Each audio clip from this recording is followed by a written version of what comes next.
మరి కొద్ది నిమిషాలు మరి కృపావార్త వర్తమానములు విని మరి మనమంతా కూడా దీవించబడదాం. మరి దేవుని మహాకృప చేత మనం జనవరి నెలలో ప్రవేశించేప్పుడే 26 రోజులు అయిపోతుంది. 26 రోజులు అయిపోతుంది. ఇంకా 5 రోజుల్లో ఈ నెల విడిచిపెడుతున్నాం.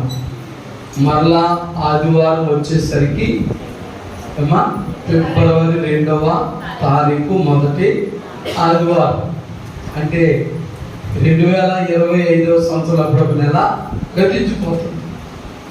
కాబట్టి మరి దినాలు, వారాలు, నెలలు, సంవత్సరాలు చాలా త్వరితముగా గతించిపోతున్నాయి. మంచిదే. మరి అలాగా వాటి పని అవి చేసుకుంటున్నాయి. కానీ మరి మన కుటుంబ పరిస్థితులు ఎలా ఉన్నాయి, మన ఆశీర్వాదాలు ఎలా ఉన్నాయి, మరి మనం చేస్తున్న భక్తికి తగినటువంటి ఆశీర్వాదములు, మేలులు, దీవెనలు మనం పొందుతున్నామా లేదనేది ఆలోచన చేయాలి. ఎందుకంటే ప్రతి ఒక్కరు కూడా 2024వ సంవత్సరంలో ఎదురైన ప్రతి శోధన, వేదన, కష్టములు, నష్టములు, ఆర్థిక ఇబ్బందులలో మనం ఒక నిరీక్షణ కలిగి ఉన్నాం. ఏంటి? కొత్త సంవత్సరం వస్తుంది, లేదా నూతన సంవత్సరం వస్తుంది, నేను నూతనమైన ఆశీర్వాదాలు పొందుతాను, దీవెన పొందుతాను అనేటువంటి ఒక మరి నిరీక్షణతో మనం ఉన్నాం. ఆ నిరీక్షణ వచ్చేసి ఎన్నారైపోయింది? 26 రోజులు అయిపోయింది. మరి 26 రోజుల్లో మనము అభివృద్ధి ఏమైనా పొందేమా? ఆశీర్వాదములు ఏమైనా పొందేమా? లేదా మరి ఇంకా 2024 సంవత్సరంలో ఎలాంటి సమస్యలతో, కష్టములతో, బాధలతో ఉన్నామో అలాగే మన పరిస్థితి ఉందా ఆలోచన చేయాలి. అందుచేతనే మరి జనవరి ఆఖరి ఆదివారం మరి దినమున మీకు ఒక మంచి మాట చెప్పాలని నేను ఆశపడుతున్నాను. ఏంటి ఆ మాట అంటే కుటుంబ అభివృద్ధి. నేటి మన ధ్యాన అంశం అండి. నేటి మన ధ్యాన అంశం ఏంటంటే కుటుంబ అభివృద్ధి. కనుక మరి 2025వ సంవత్సరంలో మరి ఆఖరి ఆదివారం మరి మనం ప్రవేశించేసాం. కాబట్టి మన కుటుంబ అభివృద్ధి ఎలా ఉంది, మన కుటుంబ పరిస్థితులు ఎలా ఉన్నాయి, మన బిడ్డల పరిస్థితులు ఎలా ఉన్నాయి, మన వ్యాపార పరిస్థితులు ఎలా ఉన్నాయి, మన ఉద్యోగ పరిస్థితులు ఎలా ఉన్నాయి, మన పాడి పంటల పరిస్థితులు ఎలా ఉన్నాయి, మన అనుదినము మన పోషణ, మన పరిస్థితులు, స్థితిగతులు మరి ఎలా ఉన్నాయో ఆలోచన చేయాలి. అందుచేత మరి ఈరోజు మనం ధ్యానించే మాట ఏంటంటే కుటుంబ అభివృద్ధి. ఎందుకంటే 2025వ సంవత్సరంలో మరి నీవు, నేను, మనమందరం కూడా కుటుంబ సమేతముగా అభివృద్ధి పొందాలి. దేవుని స్తోత్రం, హల్లెలూయా. మరి కుటుంబంలో నేను ఒకరిని ఆశీర్వదించబడ్డానండి, లేకపోతే మా భర్త ఆశీర్వదించబడ్డాడండి, మా భార్య ఆశీర్వదించబడ్డాడండి, మా కుమారుడు ఆశీర్వదించబడ్డాడండి, మా కుమార్తె ఆశీర్వదించబడ్డాడండి అన్నట్టు కాదు. మరి ఈరోజు నేను మీతో మాట్లాడాలనుకున్న గొప్ప మాట ఏంటంటే కుటుంబం అంతా కూడా అభివృద్ధి చెందాలి. దేవుని స్తోత్రం. నిజమైన సంతోషము, నిజమైన ఆనందము మరి ఎప్పుడు మనలో ఉంటుందంటే కుటుంబం అంతా కూడా అభివృద్ధి పొందినప్పుడే. కుటుంబంలో ఏ ఒక్కరికి శోధనలు వచ్చినా, వ్యాధులు వచ్చినా, బాధలు వచ్చినా, మనము దీవించబడిన, మనం అభివృద్ధి పొందుతున్న, మనము నిజమైన సంతోషాన్ని పొందలేము. అందుచేత మరి మనము ధ్యానం చేయవలసిన గొప్ప మాట ఏంటంటే మరి కుటుంబ సమేతముగా అందరూ అభివృద్ధి చెందాలి. దేవుని స్తోత్రం. మరి ఉద్యోగం చేస్తున్నారా? మీ ఉద్యోగులు అభివృద్ధి కావాలి. వ్యాపారంలో చేస్తున్నారా? మీ వ్యాపారాలు అభివృద్ధి కావాలి. పాడి పంటలు చేస్తున్నారా? మీ పాడి పంటలు అభివృద్ధి కావాలి. మీరు ఏ పని అయితే చేస్తున్నారో ఆ పనిలో మీరు అభివృద్ధి పొందాలి. దేవుని స్తోత్రం. అందుచేత మరి నేటి మన ధ్యాన వాక్యం వచ్చి ఆది కాండములో నుంచి 35వ అధ్యాయము 11వ వచనాన్ని చదువుదాం. ఆది కాండం 35వ అధ్యాయము 11వ వచనాన్ని ధ్యాన వాక్యంగా చదువుకుందాం. మరియు దేవుడు నేను సర్వశక్తి గల దేవుడను, నీవు ఫలించి అభివృద్ధి పొందుము. చాలు. దేవుని స్తోత్రం. ప్రియులారా, దేవుని యందు ఎవరైతే భక్తి కలిగి ఉంటారో, విశ్వాసము కలిగి ఉంటారో, ప్రార్థన జీవితము కలిగి ఉంటారో వారితో పలుకుతున్న మాట ఇది. ఒక భక్తునితో దేవుడు మాట్లాడుతున్నాడు. దేవుని యందు భయభక్తులు కలిగిన వ్యక్తితో దేవుడు మాట్లాడే మాట ఏంటంటే, ఆయన ఎలాంటి వాడో చెప్తున్నాడు, నీవు ఎలాగ దీవించబడతావో చెప్తున్నాడు. దేవుని స్తోత్రం. నేను సర్వశక్తి గల దేవుడను. దేవుని స్తోత్రం. ముందుగా ఆయన శక్తి ఏమిటో చెప్తున్నాడు. మనం ఆత్మతో సత్యముతో ఆరాధిస్తున్న దేవుని శక్తి కంటే సర్వ శక్తిమంతుడు. మనం ఆరాధిస్తున్న దేవుడు సామాన్యుడు కాదు, సర్వశక్తి గలవాడను అను మాటకు ఆదియు అంతము ఆయనే. ఇక ఆయన శక్తి తప్ప లోకములో మరి ఏ శక్తి కూడా లేదు అని అర్థం. ఆయనే ఒకవేళ పలానా వారు శక్తివంతులు, పలానా వారు బలవంతులు అనుకుంటే వారికంటే గొప్ప బలవంతుడైన, వారికంటే గొప్ప శక్తివంతుడైన. హల్లెలూయా. అందుకే ఆయన అన్నాడు, నేను సర్వశక్తి గల దేవుడను. దేవుని స్తోత్రం.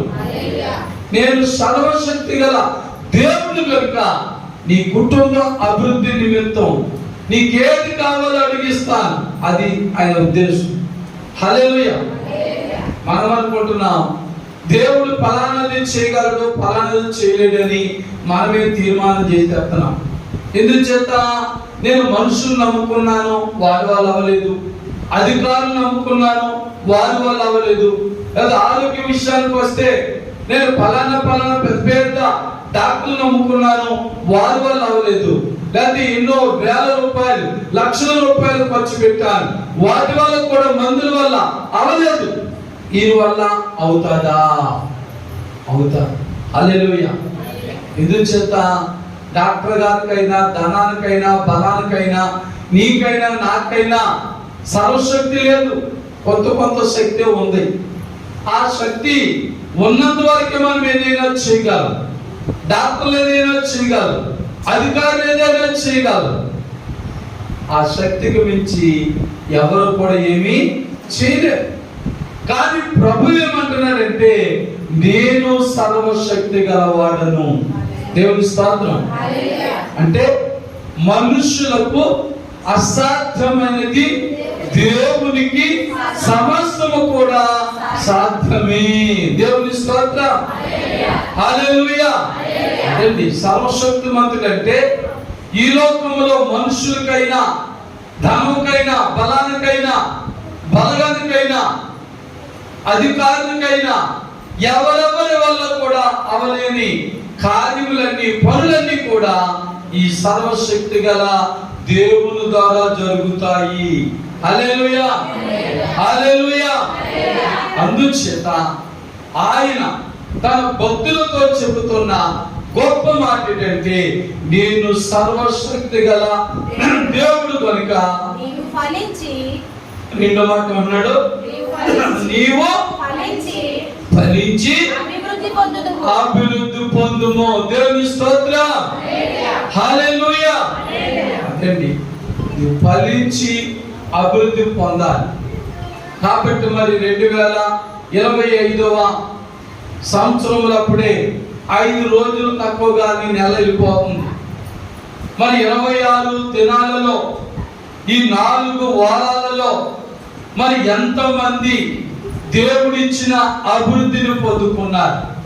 ఎంతమంది కుటుంబాల్లో దేవుడిచ్చిన ఈ ఆశీర్వాదాలు, ఈ అభివృద్ధిని మీ కుటుంబాల్లో భార్య, భర్త, బిడ్డలు, మీ వ్యాపారం, మీ ఉద్యోగం, మీ పాడి పంట, మీరు చేస్తున్న సమస్తంలో కూడా మీరు అభివృద్ధి పొందారో జ్ఞాపకం చేసుకోండి.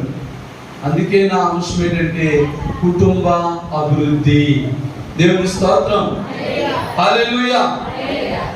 మనము ఈ 2025 సంవత్సరంలో తప్పనిసరిగా కుటుంబ సమేతముగా అభివృద్ధి చెందాలి. దేవుని స్తోత్రం. ఆరోగ్య విషయములైతేనేమి, ఐశ్వర్య విషయములైతేనేమి, ఆత్మీయ విషయములైతేనేమి, ఏ విషయంలోనైనా నువ్వు అన్ని విషయాల్లో కూడా అభివృద్ధి పొందాలి. దేవుని స్తోత్రం. మరి అలా పొందలేదు అంటే దానికి ఏదో కారణం ఉంటారు. ఎందుకంటే ఆయన ఆల్రెడీ చెప్పాడు. మరి ఇక్కడ ఆదికాండం 35 అధ్యాయంలోనే కాదు, ఆదికాండంలో కూడా, ఆదికాండం 2 అధ్యాయంలో కూడా ఆయన చెప్పేసాడు. 2 అధ్యాయంలో అన్నాడు, ఆయన మనుషుని చేసిన తర్వాత మీరు ఫలించి అభివృద్ధి చెందండి అన్నాడు. ఇది నిన్న అన్నట్టు మాట కాదు, కొన్ని వందల వేల సంవత్సరాల తరముల క్రితము జరిగినటువంటి గొప్ప మాట. మరి వాక్యం అయితే అక్కడ వ్రాయబడి ఉంది. ఆ వాక్యానుసారమైన ఆశీర్వాదం నీ జీవితంలో పొందుకున్నావా? నీ కుటుంబంలో పొందుకున్నావా? మరి నీ దాంపత్య జీవితంలో, నీ బిడ్డల జీవితంలో అలాంటి అభివృద్ధిని పొందేవో లేదో ఒకసారి మనము ప్రశ్నించుకోవాలి. హల్లెలూయా. మనం పొందలేదంటే మరి నేను చెప్తాను, మనలో ఏదో లోపం ఇంకా ఉంది. దేవునికి ఆయాసకరమైన మార్గం ఇంకా నీలో, నాలో, మనలో ఉంది. అందుకే తీయదు గాని భక్తుడైన మరి సొలొమోను రాజు, పరమ జ్ఞాని సొలొమోను రాజు అంటాడు కదా సామెతల గ్రంథంలో, నీ ఆయాసకరమైన మార్గము నాలో ఉంటే తీసివే ప్రభు అంటున్నాడు. దేవుని స్తోత్రం. దేవునికి ఇష్టం లేనిది, మరి నీవు అభివృద్ధి చెందలేనటువంటిది, నిన్ను అభివృద్ధి చెందకుండా చేసేటువంటిది, దేవునికి ఆయాసము, బాధ, వేదన, దుఃఖము కలిగించే మార్గము నీలో ఏదైనా ఉంటే తీసివేసుకోవాలి. హల్లెలూయా. లేదండి పాస్టర్ గారు, నా ఇష్టం వచ్చినట్టుగా నేను ఉంటాను, నాకు అనుకూలంగా నేను జీవిస్తాను. మన సామెతల గ్రంథం 3వ అధ్యాయంలో చెప్పినట్లుగా నా స్వబుద్ధిని ఆధారం చేసుకుని నేను జీవిస్తానంటే జీవించు, తప్పలేదు, అది నీ ఇష్టం. కానీ వేటికి దూరం అవుతావు అంటే దేవుడిచ్చే ఆశీర్వాదాలు, దేవుడిచ్చే అభివృద్ధికి, దేవుడిచ్చే దీవెనలకు దూరం అవుతావు. అందుచేత ఒకవేళ అప్పుడే నెల వెళ్ళిపోతుంది నాయన, మరి 2025 సంవత్సరంలో మొదటి నెల గతించిపోయి మరలా ఆదివారానికి 2వ నెల 2వ తారీఖులోకి వచ్చేస్తున్నాను ప్రభా అని బాధపడద్దు, దిగులు పడొద్దు. మన దేవుడు కృపా సమృద్ధి గలవాడు, కనికరము గలవాడు, జాలి గలవాడు. ఒకవేళ మనము ఆశీర్వాదాలు పొందలేకపోవడానికి, మనం అభివృద్ధి పొందలేకపోవడానికి ఏమైనా అడ్డుబండలు లాంటివి, ఏమైనా మన అతిక్రమాలు, మన దోషాలు ఉంటే వాటిని ఇప్పుడే తొలగించుకోవాలి. దేవుని స్తోత్రం. ఏంటంటే పాస్టర్ గారు, మరి నా పాపాలకి, నా అతిక్రమాలకి, నా దోషాలకి, దేవుడిచ్చే ఆశీర్వాదానికి మరి ఏంటి సంబంధం అనుకుంటున్నారేమో. యెషయా గ్రంథం 59వ అధ్యాయము 1వ వచనంలో మనకు తెలుసు కదా, రక్షింపనేరకున్నట్లు యెహోవా హస్తము కొరచకాలేదు, విననేరకు ఇన్నట్లు ఆయన చెవులు మందము కాలేదు. అక్కెంత చదవండి అమ్మా. మీ దోషములు మీకును మీ దేవునికి అడ్డముగా వచ్చును, మీ పాపములు ఆయన ముఖమును మీకు మరుగుపరచెను కనుక ఆయన ఆలకించలేకపోతున్నాడు. భూమిలోకం నుండి పరలోకమునున్న దేవునికి నీ కష్టాలు, నీ బాధలు, నీ శోధనలు, వేదనలు ప్రతి శుక్రవారం, ప్రతి ఆదివారం, ప్రతి బుధవారం వచ్చి నేను దేవుని సన్నిధిలో నేను చెప్పేసుకుంటున్నాను కదా అనుకుంటున్నావు. కానీ నీవు అడిగేది, నువ్వేదైతే దేవుని దగ్గర మనం చేసుకుంటున్నావో అది దేవుని సన్నిధికి వెళ్ళడానికి, దేవుని మన చెవిలో చొచ్చడానికి, దేవుని చెవిలో పడడానికి పడుతుందా లేదని ఎప్పుడైనా ఆలోచించావా? దేవుడు ఆలోచిస్తున్నాడా లేదని ఎప్పుడైనా ఆలోచించావా? ఆలోచించలేదు. మనం ఏదో చేసేస్తున్నాను, నా ప్రార్థన ఆయన దగ్గరికి వెళ్ళిపోతుంది అనుకుంటున్నాం. ఇదిగో యెషయా 59:1 చెప్తుంది, ఆయన సన్నిధికి చేరడం లేదు. ఎందుచేత? మన దోషాలు, మన పాపాలు, మన అతిక్రమాలు ఆయనకి మనకు అడ్డుగా వస్తున్నాయి. ఆయనని మనం వినాలన్నా, ఆయన నీ కుటుంబాన్ని అభివృద్ధి చేయాలన్నా, ఆశీర్వదించాలన్నా, దీవించాలన్నా మొదట ఆయనకు నీకు మధ్యలో ఉన్న అడ్డుబండలు తొలగిపోవాలి. ఏమైతే అడ్డుబండలు ఉన్నాయో, దేవునికి నీకు మధ్యలో ఉన్న అడ్డుబండలు ఏదైనా సరే, అది పాపమే, మోసమే, అన్యాయమే, అక్రమమే ఏదైనా సరే ఉంటే దాన్ని తీసేసుకోవాలి మొదట మనం. దేవుని స్తోత్రం, హల్లెలూయా. అందుచేతనే మనం ఇంకా అభివృద్ధి పొందలేదేమో. నేనైనా నువ్వైనా మనం ఈ కృపావార్త వర్తమానం విలుచున్న ప్రతి వారు కూడా ఈ మాట గమనించాలి. దేవుడైతే ఇదిగో నేను సర్వశక్తి గల దేవుడు కనుక నీవు ఫలించి అభివృద్ధి పొందమంటున్నాడు ఆయన. అలాంటి అభివృద్ధి పొందాలంటే దేవుని బిడ్డలారా ఒక 3 మాటలు మరి నేను చెప్తాను. మరి ఆ 3 మాటల్లో ఉన్నటువంటి అర్థం లేదా మరి సమయాన్ని బట్టి మరి ఇంకా కొన్ని మాటలు మనం మరి వివరించుకుందాం కదా. మరి ముందుగా మరి నిర్గమకాండము నుంచి 23వ అధ్యాయం 30వ వచనాన్ని చదువుదాం. నీవు అభివృద్ధి పొంది ఆ దేశము స్వాధీనపరచుకుని వరకు క్రమక్రమముగా వారిని నీ ఎదుట నుండి వెళ్ళగొట్టెదను. దేవుని స్తోత్రం, హల్లెలూయా. ప్రియులారా, మరి ఇక్కడ అభివృద్ధి పొందడానికి, ఆశీర్వాదాలు పొందడానికి ఇదిగో ఇశ్రాయేలు ప్రజలతో కొన్ని అడ్డుబండలు ఏర్పడ్డాయి. ఏమేర్పడ్డాయండి? అడ్డుబండలు లాంటి మనుషులు ఎదురవుతున్నారు అక్కడ. ఆ దేశంలో వారు ఫలించి అభివృద్ధి పొందడానికి ప్రియులరా అడ్డుబండలుగా ఉన్న వారిని ఏమన్నాడు? క్రమక్రమముగా వారిని మీ అందరి నుండి వెళ్ళగొట్టేదను. దేవుని స్తోత్రం, హల్లెలూయా. అలనాడు ఇశ్రాయేలు ప్రజలు అభివృద్ధి పొందలేకపోవడానికి గల కారణం ఇదిగో మరి వారు విరోధులైనటువంటి అన్య జనాంగం వారికి అడ్డుబండలుగా ఉన్నారు. అలాంటి అడ్డుబండలుగా ఉన్న వారిని ప్రభు అంటున్నాడు, ఒకేసారి వాళ్ళని తరిమేస్తున్నాను లేదు, క్రమక్రమముగా. ఎందుచేత తెలుసా? ఒకేసారి ప్రభు మన చిన్న ప్రార్థనకి ఆయన గొప్ప గొప్ప కార్యక్రమాలు, గొప్ప గొప్ప కార్యాలు చేసేసాడు అనుకోండి, మరి మనకు మరలా భక్తిలో పడిపోతాం. చెడు భక్తిలో పడిపోతాం.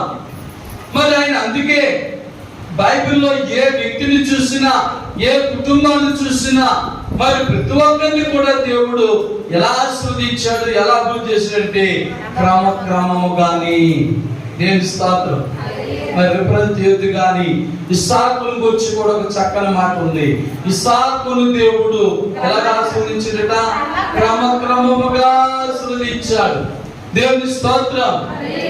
ఎందుకంటే మన భక్తిని బట్టి, మన విశ్వాసాన్ని బట్టి, మన ప్రార్థన జీవితాన్ని బట్టి దేవుడు మనం ఏం చేస్తాడంటే క్రమక్రమముగా వర్ధిల్ల చేస్తా ఉంటాడు. హల్లెలూయా, హల్లెలూయా.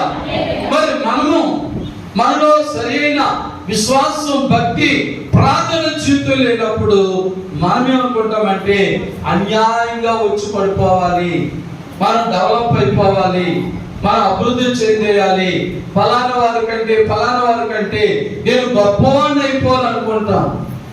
దేవుని బిడ్డలారా, దేవుడిచ్చే ఆశీర్వాదము అన్యాయముతో కూడినది కాదు, అన్యాయ సంపద కాదు, అన్యాయం వచ్చి పడేది కాదు. దేవుడిచ్చే ఆశీర్వాదం పిల్లగా మరి నీవు నేను తలంచినట్లుగా అన్యాయంగా వచ్చి పడేది సొమ్ము కాదట. మరి ఏ సొమ్మది అంటే మన ఆయన 128వ కీర్తన 2-3 వచనాలు అంటారు. 1వ వచనంలో మరి లైన్ 2-3 లైన్ అంటాడు, నిశ్చయముగా నీవు నీ చేతుల కష్టార్జితమును అనుభవించదవు. హల్లెలూయా. అదేంటి దేవుని ఆశీర్వాదం, దేవుని అభివృద్ధి, దేవుని ఆశీర్వాదం, దేవుని అభివృద్ధి కూడా మరి ఏ రీతిలో వస్తుంది అంటే మన కష్టార్జితములో నుంచే. హల్లెలూయా, హల్లెలూయా. మరి మనము అన్యాయంగా సంపాదించాలని ఎప్పుడు కూడా ఆశపడద్దు. అన్యాయపు సిరి మంచిది కాదు, అది మన దగ్గర ఉండదు. అందుకే ప్రత్యేక సామెతల గ్రంథకర్త అంటాడు, ధనము సంపాదించ ప్రయాసపడద్దు అంటాడు, అది రెక్కలు ధరించి ఎగిరిపో. అన్యాయంగా సంపాదించాలని మనం ఆశపడినా అది మన దగ్గర ఉండదు. అందుకే మరి ఆది కాండములో మరి రిఫరెన్స్ కానీ మరి యాకోబు గారు ఏం చేస్తారు, అన్యాయంగా అయినా అన్నగారి దగ్గర జ్యేష్ఠత్వాన్ని సంపాదించేసుకున్నాడు, మోసం చేసి మామగారి దగ్గరికి వెళ్ళి మామగారిని మోసం చేసి ఆస్తినంతా సంపాదించేసుకున్నాడు. దానివల్ల అతనికి ఆనందం ఉందా? చాలా సంపాదించేశాడు, బహు ఆస్తిపరుడైపోయాడు. కానీ అక్కడ మామగారు విరోధం అయిపోయాడు, చంపడానికి చూస్తున్నాడు. మళ్ళా తిరుగుముఖం పెట్టాడు. తిరుగుముఖం పెడితే తను స్వగ్రామం వస్తే అక్కడ ఎవరున్నారు రెడీగా? అన్నగారు ఉన్నాడు. అన్నగారిని మోసం చేసి అక్కడికి వెళ్ళిపోయాడు. ఇప్పుడు మామగారిని మోసం చేసి మళ్ళీ ఇక్కడికి రావాలనుకున్నాడు. ఎబ్బేకురేవు దగ్గరికి వచ్చేసరికి అతనికి టెన్షన్ వస్తుంది. నేను కానీ ఇప్పుడు రేవు దాటి వెళితే నా అన్నగారు చంపేస్తాడు, వెనక్కి వెళ్తే నా మామగారు చంపేస్తాడు. అదేదో అడవులు రాత్రి ఇక్కడే నేను బస చేస్తే ఇక్కడే ఏ జంతువు వచ్చో ఏదో వచ్చి నన్ను తినేస్తాయి, చచ్చిపోతే మంచిది అనుకున్నాడు. ఏం బిడ్డలారా, అన్యాయముగా సంపాదించిన ఆస్తి వల్ల అతనికి శాంతినివ్వలేదు, సంతోషాన్నివ్వలేదు, ఆనందాన్ని ఇవ్వలేదు. కాబట్టి వాటన్నిటినీ రేవుదారి పంపించాడు. ఒంటరిగా ఉండిపోతే ఒక మనుషుడు ఆయన దగ్గరికి వచ్చాడు. ఆయన ప్రభు అయిన యేసుక్రీస్తు. హల్లెలూయా, హల్లెలూయా. ఆయన గమనించాడు, ఓహో ఆయన నేను మరణం అవడం ఇష్టం లేక నా పేరు యాకోబు, ఆ పేరుకు తగ్గ మోసములు చేసి సంపాదించాను కాబట్టి అది దానివల్ల నాకు తృప్తి లేదు, సంతోషం లేదు, ఆనందం లేదు అనుకుని ప్రభు రాగానే ఆయన పట్టుకున్నాడు, ఆయనతో పెనుగులాడుతున్నాడు. ఆ రాత్రంతా కూడా ఆయనతో పెనుగులాడి నన్ను ఆశీర్వదించు అంటున్నాడు. ప్రభు అంటున్నాడు, ఆయన ఆశీర్వదించడానికి ఇంకా అర్హుడుగా లేడు. ఎందుచేత ఆయన పేరు యాకోబు. యాకోబు అనే మాటకు అర్థం మోసగాడు.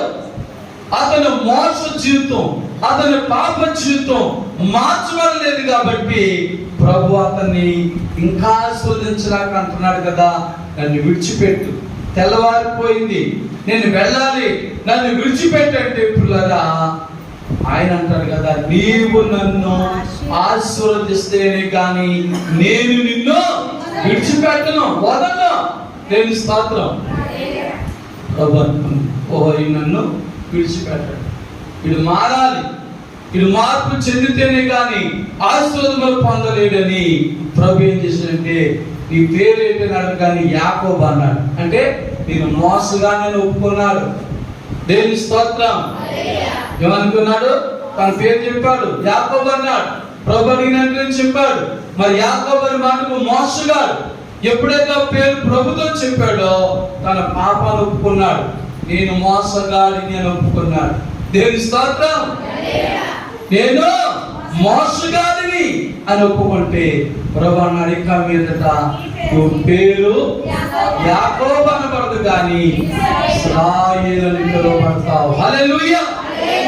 తన పాపాన్ని ఒప్పుకున్నాడు.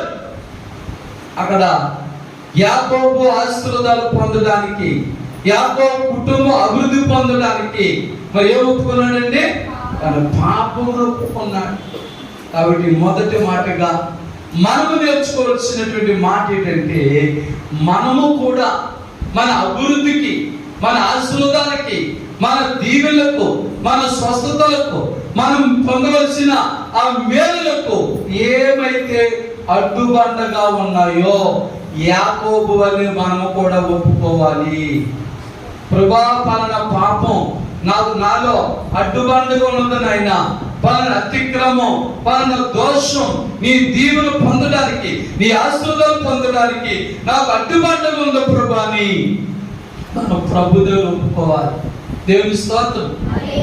ఎప్పుడైతే యాకోబు ఒప్పుకున్నాడో దేవుడు అతన్ని దీవించాడు, ఆశీర్వదించాడు, అభివృద్ధి చేశాడు. అతడు అన్యాయంతో, మోసంతో, దగాలతో సంపాదించిన ఆస్తిపాస్తులు అన్ని విడిచిపెట్టి దేవుడిచ్చిన ఆశీర్వాదాలతో, దేవుడిచ్చిన అభివృద్ధితో, దేవుడిచ్చిన దీవెనతో గొప్ప శాంతి, సంతోష, సమాధానాలు పొంది ఉన్నాడు. హల్లెలూయా. కనుక దేవుని బిడ్డలారా, మరి నీవైనా నేనైనా అన్యాయపు సిరి వలన మనకు భయమే తప్ప ధైర్యం ఉండదు. అన్యాయంగా ₹1 ఎవరిదైనా దొంగిలించండి, అన్యాయంగా ఎవరి దగ్గరైనా ఏదైనా తీసుకోండి, మీ అంతరాత్మ మనం చెప్తా ఉంటుంది, నువ్వు తప్పు చేస్తావు. సరే పర్లేదు, రూపాయి కూడబెట్టుకుంటే నేను కదా పెద్దవాడు అవుతాను. ఇలాగ 10 మందిని మోసం చేసి 10 మంది ₹10 కొడితే ఇదిగో ₹100 అవుతుంది, గొప్పవాడు అవుతాను కదా అనుకుంటాను. శరీరం అంతరాత్మ చెప్తాను నువ్వు చేసింది తప్పు. దేని బిడ్డలారా, మరి నీ జీవితంలో, నా జీవితంలో కూడా యాకోబు లాంటి అభివృద్ధి ఉందేమో. యాకోబు ఎంతో సంపాదించాడు. అతడు శారీరకంగా ఆలోచిస్తున్నాడు, చాలా గొప్పవాడిని అనుకున్నాడు. కానీ ఇది పాపం వల్ల సంపాదించాను అనుకోలేదు. ఎప్పుడైతే ప్రభు పాదాలు పట్టుకుని ప్రభు దగ్గరకు వచ్చి, ప్రభు సన్నిధి దగ్గరకు వచ్చి గోజాడాడో, ప్రార్థన చేశాడో అప్పుడు తెలిసింది అది అన్యాయపు సిరి. ఇప్పుడు నేను నిజముగా ప్రార్థన పూర్వకంగా, ప్రార్థన ద్వారా దేవుని సన్నిధిలో నేను మార్పు చెంది ఇదిగో నేను దీవించబడాలని తెలుసుకున్నాడు. కాబట్టి అతడు దేవుని దగ్గర గోజాన్ని సంపాదించుకున్నాడు, దేవునితో పెరుగులాడి సంపాదించుకున్నాడు. దేవుని బిడ్డలారా, 2025వ సంవత్సరంలో నీవు నేను కూడా దేవుని దగ్గర మన పాపాలు ఒప్పుకొని, మన దోషాలు ఒప్పుకొని యాకోబు వలె పెరుగులాడి స్వచ్ఛమైన అభివృద్ధి, ఆశీర్వాదాలని మనం పొందుకుందాం. దేవుని స్తోత్రం. హల్లెలూయా.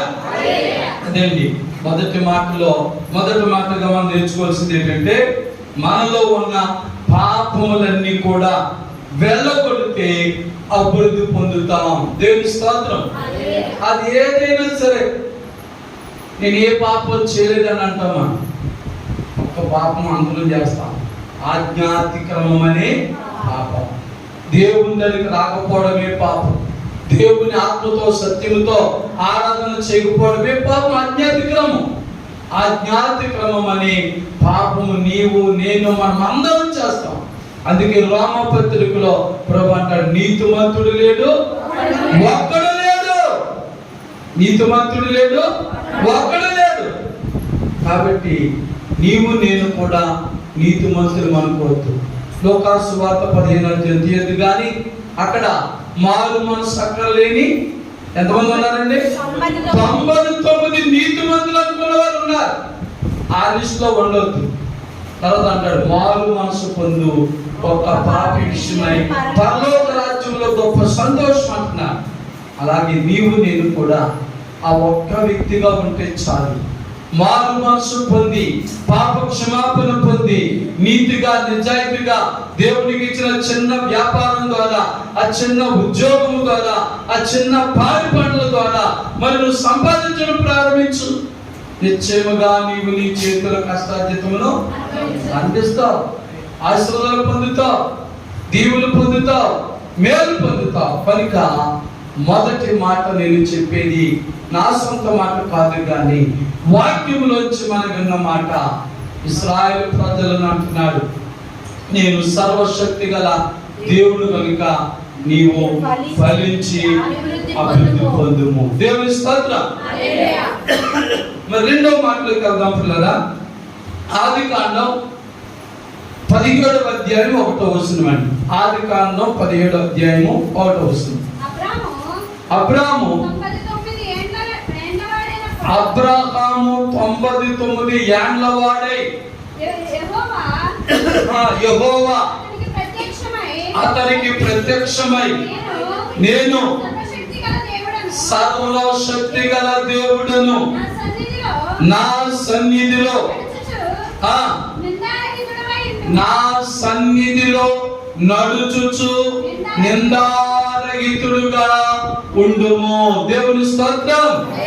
హల్లెలూయా. చదువు. నాకును నీకును మధ్య నా నిబంధనను నియమించి నిన్ను అత్యధికముగా అభివృద్ధి అది నిన్ను అత్యధికముగా అభివృద్ధి పొందించెదను. దేవుని స్తోత్రం. హల్లెలూయా.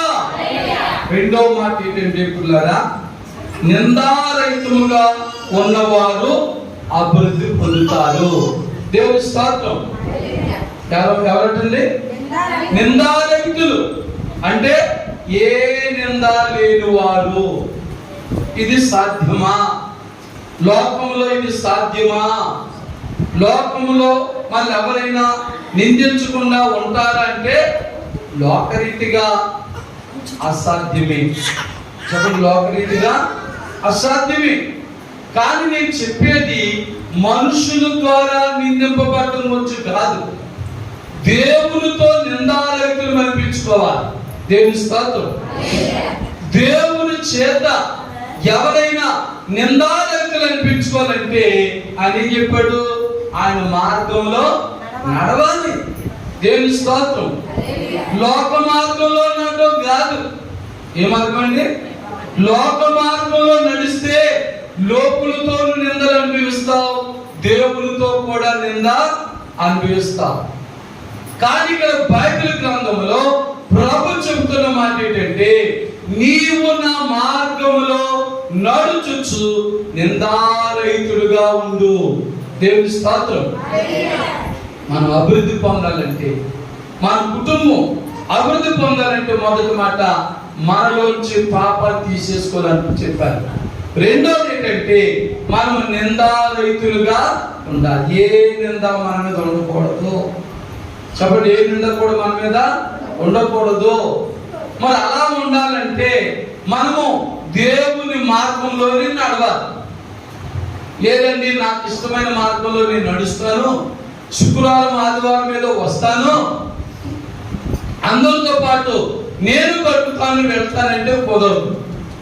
బైబిల్ చెప్తున్నా ఒక వ్యక్తి కానీ ఒక కుటుంబం కానీ అభివృద్ధి చెందాలంటే వారు నిందారహితులుగా ఉండాలి.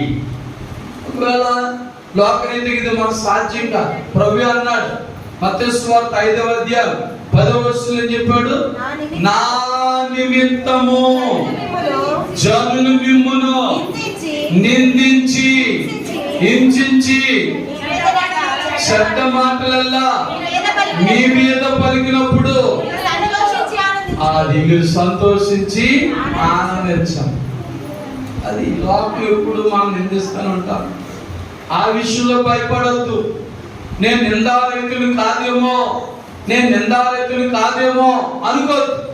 ఎప్పుడు నువ్వు నిందారహితుడు కాదనుకోవాలంటే నీవింకా లోకాశ, నేత్రాశ, శరీరాశ, జీవపు డంబాల్లో ఉంటూ లోక మార్గంలో, ఈ లోకమని మార్గంలో నడిస్తే అప్పుడు భయపడాలి. లోకం, మనుషులు నిన్ను నిందిస్తే భయపడొద్దు. హల్లెలూయా. నువ్వు నిజంగా వాక్యానుసారముగా దేవుని యొక్క మాట ప్రకారముగా దేవుని మార్గంలో నువ్వు నడుస్తూ ఉన్నప్పుడు లోకం ఏం చెప్పదట? ప్రభు నిమిత్తం, నీ నిమిత్తం కాదు సుమా, నీ క్రియలను బట్టి కాదు, ప్రభుని బట్టి. ప్రభు అన్నాడు, నా నిమిత్తము జనులు మిమ్మల్ని నిందించి హింసించి మీ మీద అబద్ధముగా చెడ్డ మాటలే పలుకుతారు. ఆ మాటలన్నిటి అబద్ధ మాటలు. ఏంటంటే ఆ మాటలు అబద్ధ మాటలు. నా నిమిత్తం వచ్చే నిందలకు భయపడకండి. దేవుని స్తోత్రం. మరి నా నిమిత్తం మీకు వచ్చే నిందలు బట్టి నేను నిందారహితుడు కాదేమో, నేను అభివృద్ధి పొందలేనేమో, నేను ఆశీర్వాదాలు పొందలేనేమో భయపడద్దు. మీరు కరెక్ట్ గా వాక్యానుసారముగా నా మార్గంలో నడవండి. అప్పుడు మీరు నిందారహితులుగా ఉంటారు. దేవుని స్తోత్రం. మరి అదే మీరు లోకంలో నడిచి, పాపంలో నడిచి, మోసంలో నడిచి, అన్యాయంలో నడిచి, మరి కుటుంబం చెప్పినట్టు నడిచి, పెద్దలు చెప్పినట్టు నడిచి, అధికారులు చెప్పినట్టు నడిచి, స్నేహితులు చెప్పినట్టు నడిచి, ఎవరు చెప్తే అలా నడిచేస్తే అది సరైన మార్గము కాదది. దాని ద్వారా ఒకవేళ నిందలు రావచ్చు, అవమానం రావచ్చు. దేవుడు పడ్డాడు, దేవుడు చెప్పాడు, మత్తయి సువార్త 5:10 అనుకోకూడదు. తప్ప మాట. నిజంగా నీవు ఆత్మీయ జీవితంలో జీవిస్తూ, భక్తి జీవితంలో జీవిస్తూ, ప్రార్థన జీవితంలో జీవిస్తూ, మరి నీవు ఒకవేళ నిందలు వచ్చినా దేవుని దృష్టిలో నిందారహితుడివే. దేవుని స్తోత్రం. లోకం దృష్టిలో నిందలు వచ్చినా ప్రభు చెప్పాడు కదా, నా నిమిత్తం ఎన్నో నిందలు వస్తాయి. అవి కాదు, నీవు దేవుని మార్గంలో నడిచి వాక్యానుసారముగా నడిచి నా సన్నిధిలో నీవు నిందారహితుడిగా ఉంటే నీ కుటుంబాన్ని అభివృద్ధి చేస్తాను. హల్లెలూయా.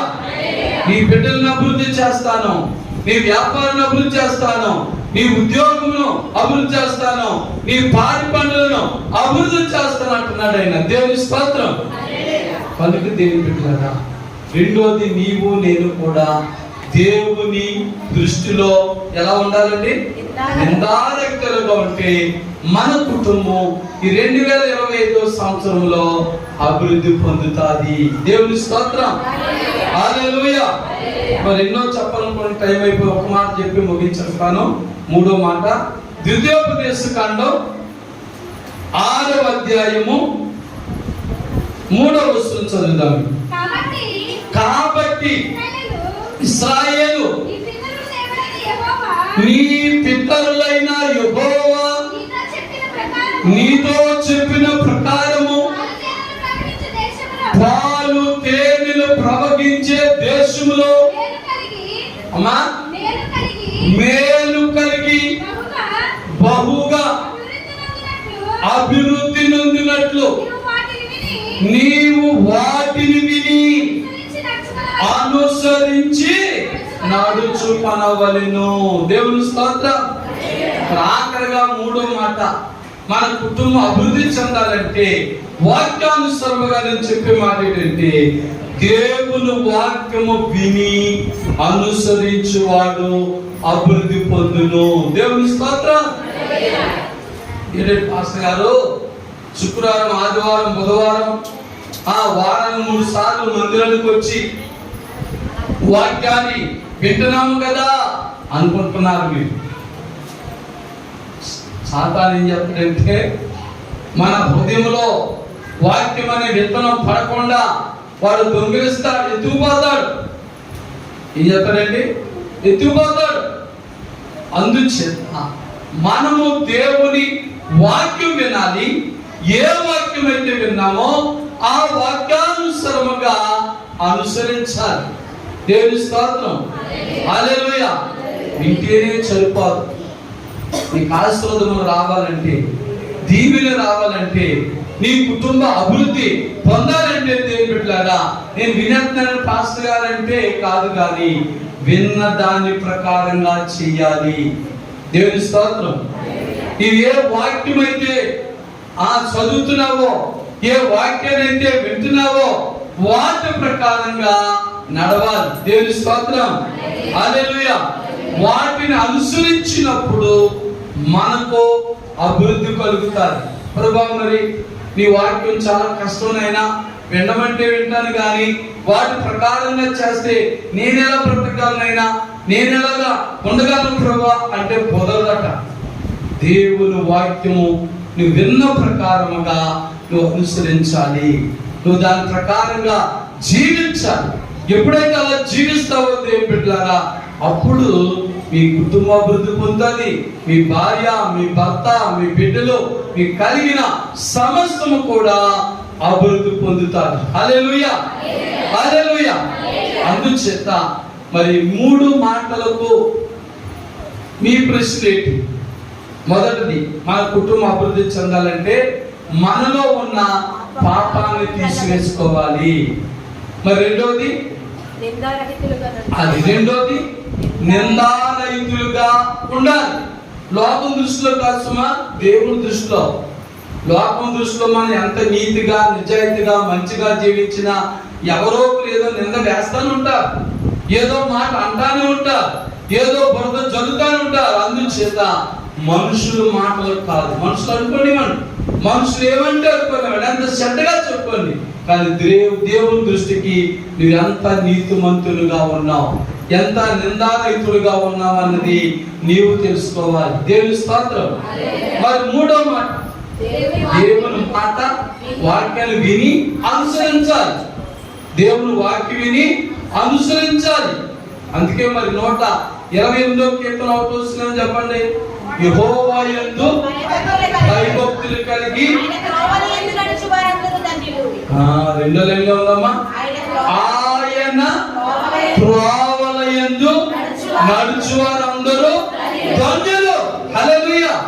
అది భయభక్తులు చేసినట్టే కాదు, వాక్యం వినేస్తున్నాం అంటే కాదు, కానీ ఆ త్రోవలో, ఆ మార్గంలో ఈ వారం ఏ వాక్యం చదివేవో, ఈ రోజు ఏ వాక్యం చదివేవో, ఈ రోజు ఏ వాక్యం విన్నావో, ఈ వారం ఏ వాక్యం విన్నావో, విన్న దాని ప్రకారంగా నువ్వు అనుసరించి నడుచుకోవాలి.